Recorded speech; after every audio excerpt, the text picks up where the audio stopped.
Hello guys, स्वागत है आप सभी का आज के इस मिनी ब्लॉग में। तो हमारे यहाँ पर लगातार 2-3 दिन बाघ देखा गया है, तो उसी की कंप्लेंट करने के लिए शिवा और मैं जा रहा हूँ अभी फॉरेस्ट डिपार्टमेंट में। और ये फॉरेस्ट डिपार्टमेंट हमारे घर के नजदीक ही है, तो हमें कुछ थोड़ा बहुत फायदा रहता है कि यहाँ पर कुछ भी हो जाए तो इन लोगों को हम जल्दी बुला सकते हैं। और यहाँ पर आप लोग देख सकते हो जाली वगैरह सब कुछ है बाघ को पकड़ने के लिए। तो हम लोग वन परिषद अधिकारी के पास जाकर शिकायत दर्ज करते कि हमारे पास ऐसा ऐसा हो चुका है, तो यहाँ पर पिंजरा वो जाली वगैरह डाल दो। ऐसी कंप्लेंट हमने यहाँ पर कर दी है। वहां से हम लोग दिनेश के दुकान पर आ जाते हैं और यहाँ पर मुझे मिल जाता है ये वाला डॉग। तो ये हमेशा मुझे मिलता ही रहता है, तो इससे मैं मेरी तरफ से एक बिस्किट का पैकेट लेकर खाने के लिए दे देता हूँ। और फिर क्या, दोस्तों के साथ थोड़ी बहुत मस्ती करने के बाद मैं चला जाता हूँ अपने घर, क्योंकि घर का पोल्ट्री का काम भी करना था। तो पोल्ट्री में कुछ ही दिनों के बाद चिक्स आने वाले थे, तो तैयारी करना जरूरी है। तो यहाँ पर मैं, मम्मी पापा और मामा का लड़का, यहाँ पर हम लोग पोल्ट्री में तैयारी करने आ जाते हैं। लगभग यहाँ पर हमारी सारी तैयारी हो चुकी थी, एक शेड की, मतलब एक शेड और बाकी है। और यहाँ पर मेरा मामा का लड़का कुछ अलग ही टाइप का खेल रहा था। और शाम हो गई थी, घर आया था और यहाँ पर रेनबो दिखाई दिया मुझे, क्योंकि यहाँ पर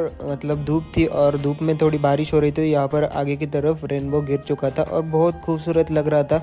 और लगभग ये मतलब 1-2 घंटे तक रेनबो ऐसा ही था, क्योंकि बारिश ही हो रही थी और ऐसी धूप भी गिर रही थी। और मेरे काम ही ऐसे है कि कैमरे में इन नज़ारों को कैद करने का, तो मैं आप लोगों को दिखाने के लिए ये नज़ारे कैमरे में कैद करने लगा। तो आज ये ब्लॉग का दिन दूसरा, और यहाँ पर मैं ट्रैक्टर लेके जा रहा हूँ आगे की तरफ लगाने के लिए, क्योंकि ये घर पे थोड़ा काम करने के लिए लेके आए थे। तो यहाँ पर मैं और मेरे मामा का लड़का लेके जा रहे हैं इस ट्रैक्टर को आगे की तरफ। हमारे रास्ते में गाड़ियों की वजह से 2 गड्ढे बन चुके हैं, तो उस गड्ढे में गाड़ी फंस जाती थी, इसलिए हमें उस गड्ढे में अब मुरम डालना है। तो यहाँ पर मेरा मामा का लड़का और मैं, हम यहाँ पर मुरम लेकर आ जाते इसमें डालने के लिए। जैसे कल की तरह हमें जिस शेड की तैयारी की, वैसे दूसरे शेड की हमें तैयारी करनी थी। तो यहाँ पर हम लोग वैसे ही लगभग तैयारी करने के लिए यहाँ पर लग चुके थे। और तैयारी पूरी होने के बाद मैं चला जाता हूँ दिनेश के दुकान पर टाइम पास करने के लिए। पर यहाँ पर मुझे ये डॉग फिर से मिल जाता है और सारे दोस्त यहाँ पर पहले से ही आ चुके थे। और इस धनेश को देखो, ये दुकान पर काम करने के लिए आता है या पाउडर लगाने के लिए, कुछ पता नहीं। वैसे ये शाइनिंग बहुत मारता है। वैसे इससे लड़की तो एक भी फटती नहीं कभी। पहले तो इन अंकल को मेरी तरफ से दिल से सलाम, क्योंकि इन्होंने भी इस डॉग को एक बिस्किट का पैकेट खाने के लिए दे दिया। और हाँ, आप लोग भी इन बेजुबानों की मदद किया करो, क्योंकि इनका भी पेट हमारे ऊपर ही होता है। और यहाँ पर हम लोगों को ठंड लग रही थी, तो यहाँ पर हमने आग जला दी और यहाँ पर हम लोग सेक रहे थे हाथ को। और हाँ, आपको वीडियो कैसी लगी कमेंट में जरूर बता देना। हाँ, वीडियो को लाइक और चैनल को सब्सक्राइब जरूर कर देना। तब तक के लिए बाय बाय।